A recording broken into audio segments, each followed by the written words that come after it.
জেজেকে বোকা বানিয়ে জেজের বাড়ি থেকে আরশিকে বের করে নিয়ে গেল মহাগৌরী আর সাক্ষ্য। শুরুতে দেখা যায় মহাগৌরী তার শাড়িটা আরশিকে পরিয়ে দেয় আর আরশির শাড়িটা সে পরে নেয়। আরশিকে পিছন দরজা দিয়ে বের করে সে জেজের বাড়িতে আরশি সেজে থাকে। সাক্ষ্য জেজেকে মারধর করে সেখান থেকে পালিয়ে যায়। এরপরে জেজে সাক্ষ্যকে ভিডিও কল করে আর সাক্ষ্যকে জানায় যে তুই একটা বড় ভুল করে ফেলেছিস, তাই তোর সামনে আমি তোর আরশিকে একেবারে শেষ করে দেব। তখন সাক্ষ্য বলে তুই কিছুই করতে পারবি না, তুই জানিস না তোর সামনে এখন কে আছে। আরশি আমার কাছে আছে, ভালো আছে আর সেফ আছে, তুই ভালো করে দেখ তোর সামনে কে আছে।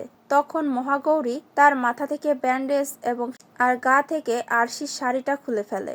তখন জেজে মহাগৌরীকে দেখে ভয় পেয়ে যায়। তো বন্ধুরা, কেমন লাগলো আজকের পর্বের আপডেটটি কমেন্টে জানিয়ে দেবে। পরবর্তী পর্বের আপডেট সবার আগে দেখার জন্য এখনই চ্যানেলটিকে সাবস্ক্রাইব করো।